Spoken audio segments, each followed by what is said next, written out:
Hello guys, welcome back to our channel review chit game changer. Ram Charan గారు 3 years తర్వాత solo film తో అయితే వచ్చారు. అలాగే శంకర్ గారు ఇండియన్ 2 డిజాస్టర్ తర్వాత ఇప్పుడు గేమ్ చేంజర్ తో అయితే వచ్చారు. మెయిన్ గా శంకర్ గారికి అయితే ఈ మూవీ అయితే కంబ్యాక్ అయితే కావాలి. మూవీ అనేది నేను ఇప్పుడే కంప్లీట్ చేసి అయితే వచ్చా. మూవీ ఎలాగో తెలుసుకునే ముందు ఇలాంటి జెన్యున్ మూవీ రివ్యూస్ కావాలనుకుంటే మన ఛానల్ అయితే సబ్స్క్రైబ్ అయితే చేసి వీడియోని అయితే లైక్ అయితే చేయండి. అలాగే కామెంట్ సెక్షన్ డిస్క్రిప్షన్ మన ఇన్స్టాగ్రామ్ పేజ్ లింక్ కూడా ఉంటుంది. కంటెంట్ ఒకసారి చెక్ చేయండి. వర్త్ అనిపించింది అనుకోండి ఫాలో కొట్టి అందులో కూడా చిన్న సపోర్ట్ అయితే చేయండి. బేసిక్ ప్లాట్ ఏంటంటే ఐఏఎస్ ఆఫీసర్ కి ఒక పొలిటీషియన్ కి మధ్యలో జరిగే స్టోరీ ఈ గేమ్ చేంజర్. మూవీ అయితే మాత్రం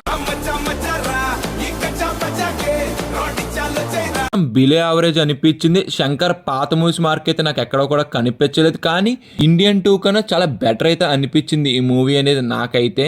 ఈ మూవీకి వెళ్లే ముందు ఎలాంటి ట్విస్ట్లు కానీ టన్స్ కానీ ఏదో కొత్త స్టోరీ చూస్తామని ఎక్స్పెక్ట్ అయితే చేయకండి. మెయిన్ గా రామ్ చరణ్ ఎంట్రీ సీన్ అయితే మాత్రం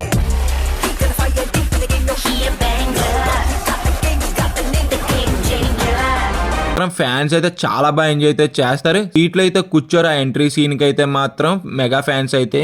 దాని తర్వాత వెంటనే లవ్ ట్రాక్ అయితే వస్తుంది. ఆ లవ్ ట్రాక్ అనేది మనం ఎక్కడ కూడా కనెక్ట్ అయితే అవ్వలేం. ఏంటిది మాకేంటిది అంట. అక్కడ రామ్ చరణ్ లుక్స్ అయితే మాత్రం చాలా బాగున్నాయి. అలాగే ఫస్ట్ హాఫ్ లో అక్కడక్కడ కొత్త కామెడీ ట్రై చేశారు, కానీ ఆ కామెడీ అనేది ఎక్కడ కూడా వర్కౌట్ అయితే అవ్వలేదు. ఇంక ఇంటర్వెల్కి వచ్చేప్పటికి పోక్రీ లాంటి ఒక ట్విస్ట్ అయితే వస్తుంది. ఆ ట్విస్ట్ అనేది నేనైతే రివీల్ అయితే చేయను. మూవీ చూసి మీరైతే తెలుసుకోండి. మూవీకి బిగ్గెస్ట్ ప్లస్ ఎవరంటే రామ్ చరణ్. తను చేసిన ప్రతి క్యారెక్టర్ లో కూడా ఒక వేరియేషన్ అయితే డెఫినెట్ గా అయితే చేయించారు. ఇంక ఇంటర్వెల్ ఇచ్చిన ట్విస్ట్ కి అయితే మన సెకండ్ హాఫ్ మీద కొత్త హోప్స్ అయితే పెట్టుకుంటాం. అలాగే స్టార్ట్ అవుద్ది. అక్కడ ఉన్న సీన్స్ అనేది నాకైతే కొత్త అన్ఇంట్రెస్టింగ్ అయితే వెళ్ళినట్టుగా అయితే అనిపించింది. రాసుకున్నారు మంచి సీన్స్, దాని ప్రజెంట్ చేతలో మాత్రం శంకర్ గారు అయితే మాత్రం కొత్త ఫెయిల్ అయినట్టు అయితే చెప్పొచ్చు. కొన్ని సీన్స్ లో అయితే మాత్రం బాగా అయితే ప్రజెంట్ చేశారైతే అనిపించింది. సెకండ్ హాఫ్ లో మెయిన్ గా మనకి ఫ్లాష్ బ్యాక్ స్టోరీ అయితే చూపించినా కానీ ఎమోషన్ గా ట్రై చేశారు, కానీ నేనైతే కనెక్ట్ అయితే అవ్వలేకపోయాను. కొద్ది బాగా ఎమోషన్ కనెక్ట్ చేసి ఉంటే చాలా బాగా వర్కౌట్ అవును. ఆ రామ్ చరణ్ గారి పర్ఫార్మెన్స్ వైజ్ అయితే బాగున్నది, కానీ ఎమోషన్ గా ట్రై చేశారు, కానీ నాకు ఎక్కడ కూడా వర్కౌట్ అయితే అవ్వలేదు. ఇంకా సెకండ్ హాఫ్ లో కూడా చాలా సీన్స్ కూడా లెంతీ ఫీలింగ్ అనిపిస్తుంది. అలాగే సెకండ్ హాఫ్ కూడా చాలా ల్యాగ్ అయితే ఉంటుంది. శంకర్ గారి మూవీస్ అంటేనే సాంగ్స్. ఆ సాంగ్ కూడా సపరేట్ గా ఫ్యాన్స్ కూడా ఉంటారు. ఈ మూవీలో కూడా అలాంటి సాంగ్ ఒకటి అయితే ఉన్నది. ఆ సాంగ్ నే తీసేశారు మామ. అదే సాంగ్ హైరానా సాంగ్.